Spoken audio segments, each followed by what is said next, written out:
अस्सलामुअलैकुम वरहमतुल्लाहि वबरकातुहू। नहमदुहु व नुसल्ली अला रसूलिहिल करीम, अम्मा बाद फ़अऊज़ु बिल्लाहि मिनश्शैतानिर रजीम, बिस्मिल्लाहिर रहमानिर रहीम। अब मैं अपने मौजू की तरफ आती हूँ। हमारा मौजू है ईमान बिल्लाह, यानी अल्लाह पर ईमान। अल्लाह वो हस्ती है जो हर शे को पैदा करने और हर शे की निगहदाश्त और हर चीज़ से वाकिफ़ है। जिस तरह सूरह आले इमरान में रब्बुल आलमीन फरमाते हैं, ए नबी आप कह दें कि मेरा अल्लाह मालिक है मुल्कों का, जिसे चाहे मुल्क अता करे और जिसे चाहे ना अता करे। वही इज़्ज़त और ज़िल्लत देने वाला है। तमाम खूबियाँ और खैर इसी के हाथ में हैं। वो रात को दिन से और दिन को रात से खींच कर निकाल लेता है। वो ज़िंदा को मुर्दे से और मुर्दा को ज़िंदे से निकालता है, और वो जिसको चाहे बग़ैर हिसाब रिज़्क़ देता है। अल्लाह ताला को इन सफ़ात के साथ मानना ईमान है, वरना अल्लाह को सिर्फ़ मान लेना और इसकी सफ़ात इस गैर में मानना, यानी किसी गैर में इन सफ़ात को मानना ईमान नहीं है, बल्कि इसका नाम शिर्क होगा। लिहाजा अल्लाह ताला को इन सफ़ात और खूबियों के साथ मानिए। इंशाअल्लाह अब हम अल्लाह की सफ़ात और खूबियों को आयतल कुर्सी से जो है वाज़े करते हैं। रब्बुल आलमीन जो है आयतल कुर्सी है, इसका तर्जुमा ये है कि अल्लाह वो है जिसके सिवा कोई माबूद नहीं। वो ज़िंदा है और कायम है, इसे ऊँग या नींद आ जाए नामुमकिन है। आसमान और ज़मीन जो कुछ भी है सब इसी का है। कौन इसकी बारगाह आली में बग़ैर इसके अज़न इजाज़त यानी लब कुशाई करके किसी की सिफारिश कर सके। वो जानता है कि इनके आगे और पीछे क्या है, और इसके इल्म को कोई घेरने वाला नहीं है, मगर वो जिसको जितना चाहे दे दे। इसका इक़्तिदार आसमान और ज़मीन में है, और ज़मीन और आसमान की निगहदाश्त इसको गिरा नहीं गुज़रती। वो बुलंद व बाला अज़मत वाला है। आयतल कुर्सी में अल्लाह ताला की सफ़ात आलिया का ये जो मैंने आपसे भी ज़िक्र बयान किया है, आइए ज़रा तफसील से आयतल कुर्सी पर हम जो है गुफ्तगू करते हैं। हमारा तो ईमान है कि अगर इस आयत को सही तरह समझ लिया जाए तो अल्लाह ताला पर ईमान मुकम्मल हो जाएगा, क्योंकि ये आयत कुरान की सबसे अजीम आयत है। ये बुखारी की बात बता रही हूँ आपको मैं कि अल्लाहु ला इलाहा इल्ला हु, अल्लाह ताला वो है जिसके सिवा कोई इला नहीं, यानी वो अकेला अल्लाह इला है। दूसरी जगह है मालकुम मिन इला गैरे, सूरह अराफ की आयत है, तुम्हारे लिए कोई दूसरा इला नहीं है। इला क्या है?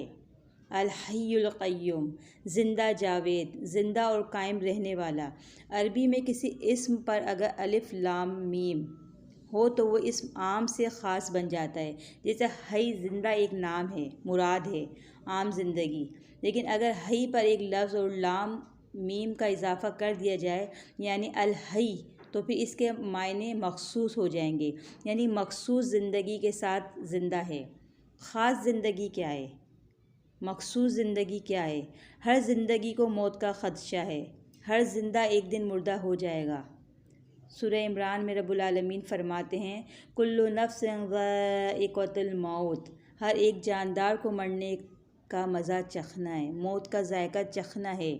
कुल्लु मन अलैहा फ़ान, सूरह रहमान की आयत है, हर शे फ़ानी है। सूरह कसस में अल्लाह रब्बुल आलमीन फरमाते हैं, कुल्लु शैइन हालिक, हर एक शे हलाक होने वाली है। इसी तरह रब्बुल आलमीन सूरह अंबिया में फ़रमाते हैं, ए नबी आप इससे पहले भी हमने किसी के लिए हमेशगी नहीं रखी, गो हर जानदार के लिए मौत यकीनी है। ये वो दरवाज़ा है जिससे हर एक को निकलना है। क्या अंबिया और औलिया, क्या जिन व मलिक, मौत सबका मुक़द्दर है। इस मसले में किसी को भी इख्तिलाफ़ नहीं है। ये ऐनी मुशाहिदा भी है कि हमारे अजदाद यानी आबा अजदाद कहाँ गए, हम लोगों को दफन करते रहते हैं। गर्ज है कि हर जिंदा को मौत का डर है। कुरान करीम में अंबिया अलैहिस्सलाम का नाम लेकर और कहीं इशारतन कहा गया है कि इन मुक़द्दस नफूस को भी मौत आ गई। सूरह बकरा में है, याकूब अलैहिस्सलाम का नाम लेकर कहा गया, इज़ हज़र याकूब अल मौत, जब याकूब अलैहिस्सलाम पर मौत का वक्त आया। सूरह बकरा की में भी एक जगह और रब्बुल आलमीन फरमाते हैं, उज़ैर अलैहिस्सलाम का इशारतन ज़िक्र किया है, अल्लाह ने इन्हें 100 साल तक मारे रखा। सुलेमान अलैहिस्सलाम का भी ज़िक्र किया गया है कि जब हमने इन पर मौत को मुसल्लत कर दिया तो इनकी मौत की किसी को ख़बर ना हुई। इसी तरह नबी अलैहिस्सलाम का नाम लेकर सूरह आल इमरान में रब्बुल आलमीन फरमाते हैं, मोहम्मद रसूलुल्लाह सल्लल्लाहु अलैहि वसल्लम तो सिर्फ़ अल्लाह के रसूल हैं, आपसे पहले भी रसूल गुज़र चुके हैं। अगर आप सल्लल्लाहु अलैहि वसल्लम मर जाएं या कत्ल कर दिए जाएं, यानी दोनों बातें मुमकिन हैं, क्योंकि अम्बिया अलैहिस्सलाम कत्ल भी कर दिए गए हैं और तबई मौत से भी मरे हैं। इसी तरह सूरह बकरा में रब्बुल आलमीन फरमाते हैं, और नबियों को नाहक कत्ल किया गया। यकीनन आप सल्लल्लाहु अलैहि वसल्लम को भी मरना है और इन सब को मरना है। गर्ज के हर जानदार को मौत का धड़का है, लेकिन एक ज़ात ऐसी है इसको मौत नहीं है, वो फ़ना होने वाली ज़ात नहीं है। इसी तरह सूरह रहमान में रब्बुल आलमीन फरमाते हैं, तेरे रब की ज़ात को बका है, फ़ना नहीं, वो जलाल व इकराम वाला है। अल्लाह की ज़ात को फ़ना नहीं, वो ऐसी ज़िंदगी के साथ ज़िंदा है कि जहाँ मौत का कोई ख़तरा नहीं। वो एक ख़ास ज़िंदगी के साथ ज़िंदा है, इसके कमाल को कभी ज़वाल नहीं, इसकी बका को कभी फ़ना नहीं। जो हमेशा से है और हमेशा रहेगा, वही अव्वल और आखिर है, इब्तिदा और इंतहा इसी के लिए है। वो अल हई है, यानी एक ख़ास ज़िंदगी के साथ ज़िंदा है, और ऐसी ज़िंदगी किसी की नहीं। इसको ज़िंदगी किसी ने नहीं दी, बल्कि हर जानदार को उसी ने ज़िंदगी दी है। वो अपनी ज़िंदगी में किसी का मोहताज नहीं, जबकि हर एक जानदार अपनी ज़िंदगी के मामले में इसका मोहताज है। वो जब चाहे किसी की ज़िंदगी का चिराग हयात गुल कर दे, तो वो अल्लाह इला वाहिद है, और वो इला अल हई है, अल हय्युल क़य्यूम। अब कय्यूम की हम सफ़ात की तफसीर पढ़ते हैं।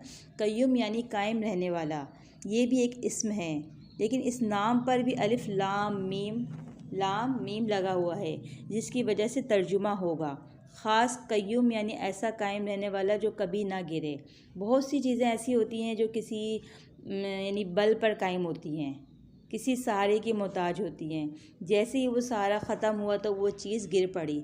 मसलन जनाब सुलेमान अलैहिस्सलाम लाठी के सहारे खड़े थे कि इसी हालत में पैगाम अजल आ गया और आपकी रूह कब्ज़ कर ली गई। एक अरसे तक आप लकड़ी के सहारे खड़े रहे। कुरान खोल कर मुलाहिज़ा कीजिए, कुरान में रब्बुल आलमीन सूरह सबा में क्या फरमा रहे हैं। फिर जब इन पर मौत आ गई तो इनकी मौत की किसी को ख़बर ना हुई, और ज़मीन का कीड़ा दीमक इनकी लाठी को खाता रहा।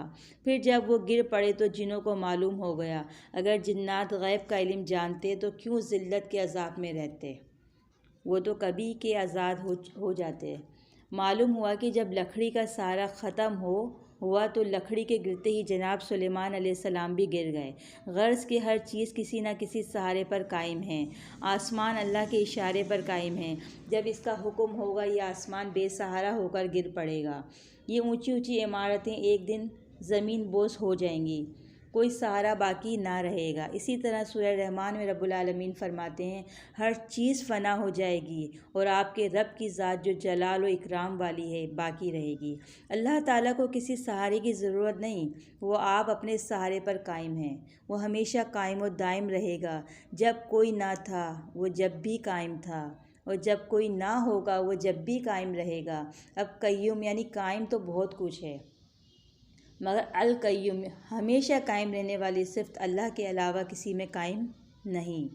वो अल्लाह हमेशा ज़िंदा, जावेद और हमेशा कायम रहने वाला है।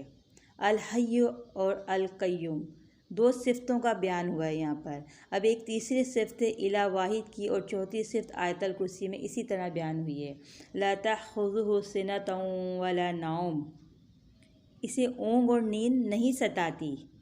इस कारखाने कुदरत में हर जानदार कभी ऊँघता और कभी सोता है। सही बुखारी में है कि एक सफ़र में नबी सल्लल्लाहु अलैहि वसल्लम ने बिलाल रज़ी अल्लाह ताला अन्हा से फ़रमाया कि आज रात तुम जागते रहो। अल्लाह की शान के जनाब बिलाल रज़ी अल्लाह ताला अन्हा भी सो गए, और तमाम सहाबा कराम भी, हत्ता कि नबी अलैहिस्सलाम की भी सलात फ़जर कज़ा हो गई। नबी अलैहिस्सलाम ने बिलाल रज़ी अल्लाह ताला अन्हा को तलब किया और पूछा, ए बिलाल रज़ी अल्लाह ताला अन्हा, तुम्हें किस चीज़ ने सुला दिया? बिलाल रज़ी अल्लाह ताला अन्हा ने जवाब दिया कि जिस हस्ती ने आपको सुलाया इसी ने मुझे सुला दिया। इस वाक़े से मालूम हुआ कि नबी सल्लल्लाहु अलैहि वसल्लम और सहाबा रज़ी अल्लाह ताला अन्हा सब सो गए। गोया नींद और ऊँघ सबको आती है, मगर एक ज़ात ऐसी है कि इसे नींद और ऊँघ नहीं आती। ये अल्लाह ही की सिफ़त है। ये एक चौथी सिफ़त थी, अब पाँचवीं सिफ़त बयान करती हूँ मैं इंशाअल्लाह। लहू माफ़िस समावाति व माफ़िल अर्ज़, ज़मीन व आसमान में जो कुछ है सब इसी का है, यानी मलकियत सब अल्लाह ताला की है। इस किस्म की आयत मुबारका कुरान करीम में बहुत सारी हैं। सूरह माइदा में भी रब्बुल आलमीन फरमाते हैं, जो कुछ आसमानों और ज़मीन में है इसी की बादशाही है, और इन दोनों ज़मीन और आसमान के दरमियान में भी जो कुछ भी है सब अल्लाह ही का है। गर्ज़ ये कि मालिक वो ही है, इसी की सब कायनात है, उसी ने हर चीज़ को पैदा किया है। सूरह ज़मर में भी रब्बुल आलमीन फरमाते हैं, अल्लाह हर चीज़ का पैदा करने वाला है और वही हर चीज़ का कारसाज है।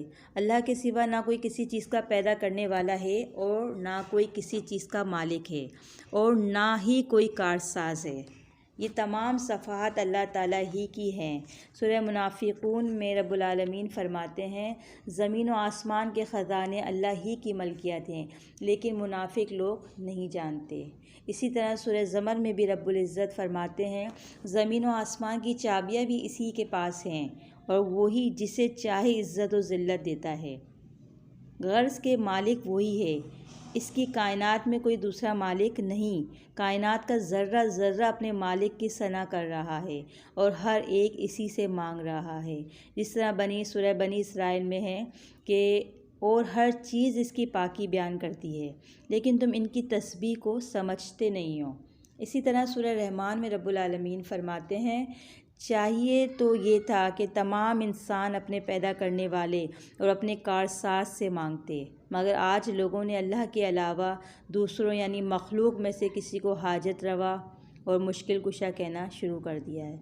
लाहौर वाले को दाता, अजमेर वाले को गरीब नवाज़, बगदाद वाले को गौसल आज़म और अली रज़ी अल्लाह ताला अन्हु को मुश्किल कुशा मान कर पुकारते हैं। अल्लाह के अलावा बहुत से देने वाले बन गए। हालांकि जब यही लोग नमाज में हाथ बांधकर अपने रब के सामने खड़े होते हैं तो इकरार करते हैं, वइय्याका नस्तईन, सूरह फातिहा, हम तेरी ही मदद चाहते हैं। मगर अफसोस कि इस इकरार की नफ़ी, या रसूल अल्लाह मदद, मौला अली मुश्किल कुशा, या अली मदद, या गौस मदद, या शेखुल मदद के नारे लगाकर करते हैं। गौर करना चाहिए हमें कि जब सब कुछ अल्लाह का है तो अल्लाह ही से मांगना चाहिए। अल्लाह के अलावा सब मोहताज हैं। सूरह मोहम्मद में रब्बुल आलमीन फरमाते हैं, और अल्लाह गनी हैं, तुम सब फ़कीर हो। फ़कीर को गनी से मांगना चाहिए, ना कि फ़कीर से। किसी ने खूब कहा है कि फ़कीर फ़कीर से कह रहा है कि मैं तुझसे ही लूँगा, तूने लाखों की बनाई है, मेरी भी बना दे। अब्दुल्ला शाह गाज़ी, झोली भरो हमारी, मुईउद्दीन अजमेरी, कश्ती पार लगाना मेरी, भाउल हक बेड़ा धक, ये सब शिरकिया कलमात हैं। आयतुल कुर्सी में 5वीं सिफ़त ये थी कि हर चीज़ का मालिक अल्लाह है, इसकी इस सिफ़त में भी कोई इसका शरीक नहीं है। अब 6ठी सिफ़त ये है कि मन ज़ल्लज़ी यशफ़अउ इंदहु इल्ला बिइज़्निही, कौन है जो अल्लाह के पास सिफारिश कर सके बग़ैर इसके हुक्म के। मालिक का फरमान है, बताओ वो कौन है जो अल्लाह के हुज़ूर किसी की सिफारिश करे। अल्लाह ताला के इस सवाल के बाद चाहिए तो हमें ये था कि कह देते कोई नहीं, मगर ऐसा ना हुआ। ज़हन और ख़याल में सैकड़ों हस्तियाँ मचलती हुई सामने आ गईं। बुज़ुर्गान दीन सिफारिश करेंगे, नबी अलैहिस्सलाम सिफारिश करेंगे, हर नबी अपनी अपनी उम्मत की शफ़ाअत करेंगे। अगर शिफ़ात का बाज़ार यूं ही गर्म रहा तो पता नहीं अल्लाह ताला फ़ैसला किसका करेंगे। मालिक यौमिद्दीन, हिसाब के दिन का मालिक। कौन हिसाब करेगा, किसका हिसाब होगा? सभी सिफारिशी होंगे। सूरह ज़िलज़ाल में रब्बुल आलमीन फरमाते हैं, जो शख्स ज़र्रा भर नेकी लेकर आएगा देख लेगा, और जो ज़र्रा बराबर बदी लेकर आएगा देख लेगा। जब सिफारिशी आ गए और सिफारिश से छुड़ा कर ले जाएंगे, यानी सिफारिश करके एक दूसरे को छुड़ा कर ले जाएंगे, तो ज़र्रा ज़र्रे का हिसाब कौन लेगा और कौन देगा। एक शख्स दुनिया में जुल्म की चक्की में पिसता रहा और जालिम इसे पीसता रहा, और ये मज़लूम जालिम के पंजे से आज़ाद ना हो सका। ये जुल्म सह सह कर मर गया और जालिम दुनिया में जुल्म करते करते मर गया। दुनिया में इंसाफ ना हो सका। अब क़यामत का दिन आया। जालिम मुरीद था शेख साहब का।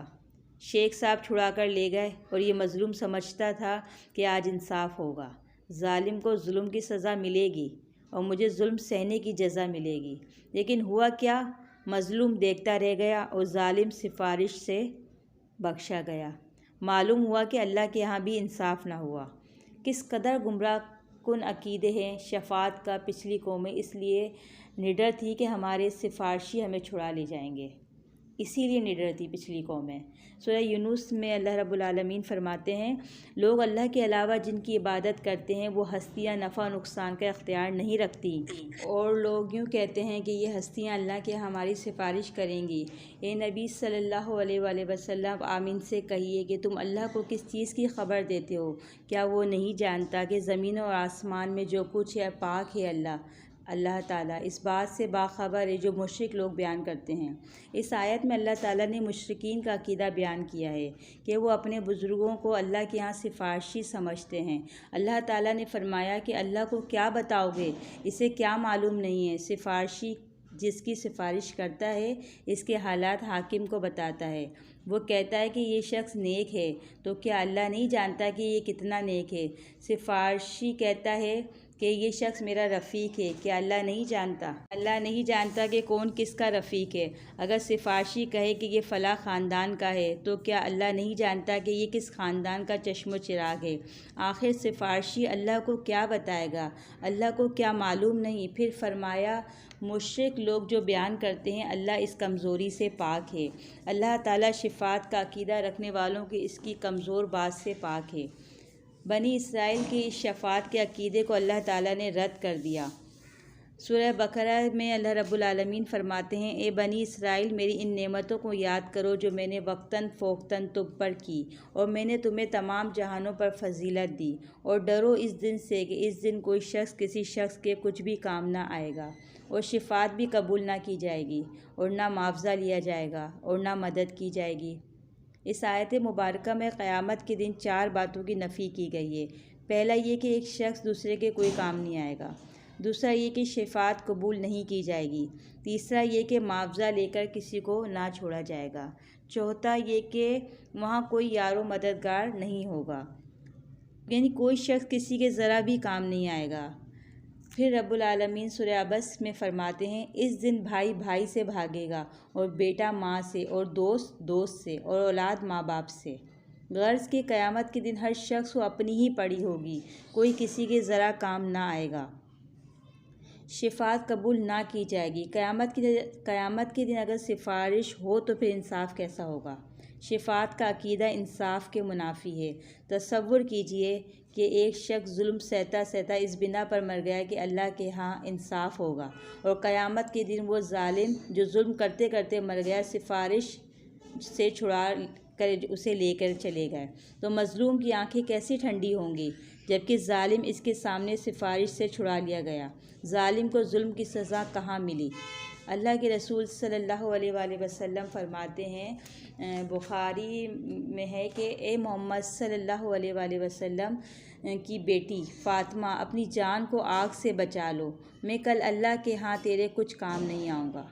ये कौन कह रहे हैं? अल्लाह के नबी करीम सल्लल्लाहु अलैहि वसल्लम अपनी प्यारी बेटी फ़ातिमा से कि क़यामत के दिन मैं तुम्हारे कुछ काम नहीं आऊँगा। यही बात आप सल्लल्लाहु अलैहि वसल्लम ने अपनी फुप्पी सफ़िया रज़ी अल्लाह ताला अन्हा से कही, और यही बात आप सल्लल्लाहु अलैहि वसल्लम ने अपने ख़ानदान वालों से फ़रमाई। आप सल्लल्लाहु की हयात मुबारका में एक औरत फ़ातिमा जो बनी मखज़ूमा से ताल्लुक़ रखती थी, इसने चोरी की, और जनाब उसामा बिन ज़ैद जो नबी अलैहिस्सलाम के चहीते थे, इन्हें सिफारिश के लिए पेश किया गया। जब उन्होंने अल्लाह के रसूल सल्लल्लाहु अलैहि वसल्लम से इस औरत की सिफारिश की, तो अल्लाह के रसूल सल्लल्लाहु अलैहि वसल्लम गुस्से में आ गए और फरमाया, ए उसामा, अल्लाह की हुदूद में सिफारिश चाहता है? अगर मोहम्मद सल्लल्लाहु अलैहि वसल्लम की बेटी फ़ातिमा भी चोरी करती तो इसका भी हाथ काट दिया जाता। एक तरफ तो ये मामला और दूसरी तरफ क़यामत में सिफारिश का बाज़ार गर्म है। क़यामत के दिन ईसा अलैहिस्सलाम अल्लाह की बारगाह में खड़े होंगे। अल्लाह ताला इनसे सवाल करेगा। सूरह माइदा में है की आयत है, उसका तर्जुमा है, और जब क़यामत के दिन अल्लाह ताला ईसा अलैहिस्सलाम से कहेगा, ए ईसा मरियम के बेटे, क्या तूने लोगों से ये कहा था कि मुझे और मेरी वालदा को इला बना लेना? ईसा अलैहिस्सलाम कहेंगे कि तेरी ज़ात शिर्क से पाक है, मैंने ऐसी बात नहीं कही जिसका मुझे हक ना था। अगर कभी मैंने ऐसी बात कही होगी तो आपके इल्म में होगा, क्योंकि आप मेरे दिल की बात जानते हैं और मैं आपके दिल की बात नहीं जानता। मैंने तो इनसे यही कहा था कि जो आपने मुझे हुक्म दिया था, अल्लाह की इबादत करो जो मेरा और तुम्हारा रब है, और मैं जब तक इस कौम में रहा इनकी निगहबानी करता रहा। फिर जब आपने मुझे उठा लिया तो आप इनके निगहबान थे, और आप तो हर एक चीज़ के निगहबान हैं। अगर आप इन्हें अज़ाब करें तो ये आपके बंदे हैं, और अगर आप इन्हें माफ़ कर दें तो आप बड़े गलबे वाले हैं और हिकमत वाले हैं। अल्लाह ताला जवाब देगा कि आज का दिन सच्चे लोगों के लिए फ़ायदे का दिन है, और इनके लिए जन्नतों में नहरें जारी हैं, और इन जन्नतों में हमेशा रहेंगे, और अल्लाह इनसे राज़ी है और ये अल्लाह से राज़ी, और ये बड़ी कामयाबी है। इन आयतों में ईसा अलैहिस्सलाम अपनी कौम के लिए अपने मालिक से कह रहे हैं, अगर तू इनको माफ़ कर दे तो तू गलबे और हिकमत वाला है। गोया एक अच्छे अंदाज से अपनी कौम की सिफारिश चाह रहे हैं, लेकिन रब की तरफ से जवाब मिला कि आज झूठे लोगों का कोई मुकाम नहीं, आज तो सच्चे लोग फ़ायदा उठाएंगे। शिफात जो है ना, मशरूत है, गैर मशरूत नहीं है। शिफात करने के लिए कुछ शर्तें हैं, जब तक वो शर्तें पूरी ना हो जाएं कोई शिफात मुमकिन नहीं। पहली शर्त ये इस आयत से हमें ये वाज़ह हुई है कि वो कौन है जो इसके बग़ैर इसकी मर्ज़ी के सिफारिश करे। मालूम हुआ कि अल्लाह की मर्ज़ी और इसके हुक्म का होना ज़रूरी है। शिफात का इख्तियार इसे होगा जो रहमान से अहद ले ले। इजाज़त और अहद के बग़ैर सिफारिश मुमकिन नहीं है। सूरह ज़ुख़रफ़ में रब्बुल आलमीन फरमाते हैं, अल्लाह के सिवा जिन लोगों को पुकारा जाता है वो शिफात का इख्तियार नहीं रखते, सिवाय इसके कि वो हक़ के साथ गवाही दें और वो जानते हों। ये शर्त सबसे कड़ी है। सिफारिश करने वाला जिसकी सिफारिश करेगा बिल्कुल सच्ची गवाही दे कि मैं इसके अहवाल से वाकिफ़ हूँ। गोया सिफारिश करने वाला जिसकी सिफारिश कर रहा हो इसके हालात से बाखबर हो, और जिस मामले में ये सिफारिश कर रहा हो इस मामले का सच्चा गवाह हो। तो ये सिफारिश के बारे में मैंने आपको ये थोड़ा सा तफसीलन कुरान और हदीस से बताया। इसके बाद रब्बुल आलमीन फरमाते हैं, यअलमु मा बैना ऐदीहिम व मा खल्फहुम, वो जानता है ज़ाहिर व बातिन के हालात। अल्लाह की सफ़ात का बयान हो रहा है यहाँ पर ना। हर शख्स का ज़ाहिर व बातिन, खुला छुपा, इस ज़ात को मालूम है। इस कायनात के ज़र्रे ज़र्रे का उसी को इल्म है, दूसरा कोई इसकी उस सिफ़त में उसका कोई शरीक नहीं है। ए नबी आप ऐलान कर दें, सूरह नमल में अल्लाह रब्बुल आलमीन कह रहे हैं कि ए नबी आप ऐलान कर दें कि ज़मीन व आसमान में कोई शख्सियत ऐसी नहीं जो अल्लाह के सिवा गैब जानती हो, और इन्हें तो ये भी पता नहीं कि वो कब उठाए जाएंगे। इस आयत ने साबित किया कि अल्लाह के सिवा कोई आगे और पीछे का इल्म नहीं रखता। जनाब उमर रज़ी अल्लाह ताला अन्हु ने जनाब सारिया की कमान में एक लश्कर जिहाद के लिए रवाना किया था। ये लश्कर कुफ़ार के नरगे में आ गया तो जनाब उमर रज़ी अल्लाह ताला अन्हु को इस हकीकत का इल्म हो गया, और मस्जिद नबवी में खुतबा देते हुए चिल्लाने लगे, या सारियतल जबल, ए सारिया पहाड़। ये आवाज़ जनाब सारिया ने मैदान जहाद में सुनी और पहाड़ पर चढ़ गए और दुश्मन के हमले से महफूज हो गए। जनाब उमर रज़ी अल्लाह ताला अन्हु भी ज़मीन की मखलूक में इन्हें इल्म गैब कैसे होगा कि सारिया नरगे में हैं। लोगों ने इसे जनाब उमर रज़ी अल्लाह ताला अन्हु की करामत पर महमूल कर दी, इस बात को कि सारिया को इल्म था। क्या करामत अल्लाह के कानून को तोड़ देगी? हर किस्म की रिवायत कबूल कर ली जाती है, अगरचे वो कुरान के ख़िलाफ़ ही क्यों ना हो। किसी ने क्या खूब कहा है कि ये उम्मत रिवायत में खो गई, हकीकत खराफात में खो गई। फिर उसके बाद रब्बुल आलमीन क्या फ़रमाते हैं सूरह आले इमरान में, ए नबी आप इस वक्त वहाँ मौजूद ना थे जब वो मरियम की किफ़ालत के लिए अपने कलमों को दरिया में डाल रहे थे, और इस वक्त वो वहाँ मौजूद ना थे आप जब वो इस मामले में झगड़ रहे थे। जनाब मरियम अलैहिस्सलाम जनाब इमरान के घर पैदा हुई तो जनाब ज़करिया अलैहिस्सलाम ने इस बच्ची को पालना चाहा। जनाब इमरान भी अपनी इकलौती बच्ची को पालना चाहते थे, लिहाजा ये बात तय पाई कि अपने अपने कलम दरिया में डाल दो, जिसका कलम मुखालिफ सिमत को चले वही किफ़ालत करेगा। जनाब ज़करिया अलैहिस्सलाम का कलम मुखालिफ सिमत को चला, फिर उन्होंने ही मरियम अलैहिस्सलाम की किफ़ालत की। मुझे इस बारे में कोई इल्म नहीं, जबकि मुकर्रब फ़रिश्ते किसी बात में झगड़ रहे हैं। यानी ये इस वक्त का वाक़या है कि जब मरियम अलैहिस्सलाम की किफ़ालत के लिए वो दोनों अपने अपने कलम दरिया में डाल रहे थे कि ए नबी आप वहाँ मौजूद ना थे। यानी अगर आप हाज़िर होते तो आपको भी इल्म होता, आप वहाँ मौजूद ना थे। ये माजी की मिसाल है। और फरमाया कि आप कह दीजिए ए नबी सल्लल्लाहु अलैहि वसल्लम। इसी तरह सूरह जिन में रब्बुल आलमीन फरमाते हैं कि ए नबी सल्लल्लाहु अलैहि वसल्लम आप ऐलान कर दीजिए कि मुझे ये वही की गई है कि जिन्नों की एक जमात ने मेरा कुरान सुना, फिर वो कहने लगे कि हमने एक अजीब कलाम सुना। नबी अलैहिस्सलातु वस्सलाम के कह रहे हैं और जिन्नों की एक जमात आपका कुरान सुन रही है, लेकिन इस वाक़े का आपको इल्म नहीं। जब ये जमात चली गई तब नबी अलैहिस्सलाम को बताया गया कि वही नाजिल हुई और फरमाया ए नबी तुम कहो कि मुझे ये वही की गई है, यानी मुझे ख़बर दी गई है कि जिन्नों की एक जमात मेरा कुरान सुन रही है। अगर वही नाजिल ना होती तो आप सल्लल्लाहु अलैहि वसल्लम को इल्म ना होता। ये ज़माने हाल की बात है। और सुनिए, मदीने में मुनाफिक लोग आप सल्लल्लाहु अलैहि वसल्लम को धोखा देते, मगर आप सल्लल्लाहु अलैहि वसल्लम को इसका भी इल्म ना होता। धोखा देकर 70 कारी शहीद कर दिए गए और आप धोखे में आ गए। ये भी बुखारी की हदीस है। यानी इन आयतों से हमें ये बात पता चलता है कि आलिमुल गैब जो है ना सिर्फ़ अल्लाह की ज़ात है, उसके अलावा किसी को गैब का इल्म नहीं होता। फिर उसके बाद है वसिअ कुर्सियुस समावाति वल अर्ज़। इसकी कुर्सी ज़मीन व आसमान से वसी है, यानी इसका कब्ज़ा इक़्तिदार बहुत वसी है। ज़मीन व आसमान में कोई भी इस चीज़ के कब्ज़े इक़्तिदार से बाहर नहीं। वला यऊदुहु हिफ्ज़ुहुमा व हुवल अलियुल अज़ीम। और ज़मीन व आसमान की निगहदाश्त इसे थकाती नहीं, और बस वही एक बुज़ुर्ग और बरतर ज़ात है। थकान एक कमज़ोरी की अलामत है, और अल्लाह ताला इस कदर काम के बावजूद थकता नहीं है। हर मखलूक काम के बाद आराम चाहती है, मगर वो अल्लाह ताला कभी आराम नहीं करता। वो हर तरह की कमज़ोरी से पाक है। हम आयतल कुर्सी से अल्लाह ताला की सिफ़ात को बयान कर रहे थे। अल्लाह ताला पर ईमान ये है कि इसकी तमाम सफ़ात आलिया पर ईमान लाया जाए। सिर्फ़ अल्लाह के वजूद पर ईमान लाने का नाम ईमान नहीं, जब तक इसकी तमाम सफ़ात को ना माना जाए। कुरान में रब्बुल आलमीन सूरह ज़ुख़रफ़ में फ़रमाते हैं, नबी अगर आप इनसे पूछें कि तुम्हें किसने पैदा किया तो ये जवाब देंगे कि अल्लाह ने। और अगर आप इनसे सवाल करें कि बताओ ज़मीन और आसमान किसने पैदा किए तो ये जवाब देंगे अल्लाह ने। इसी तरह सूरह अनकबूत में अल्लाह रब्बुल आलमीन फरमाते हैं, अगर आप सवाल करें कि सूरज और चाँद को किसने ताबा किया तो ये कहेंगे कि अल्लाह ने।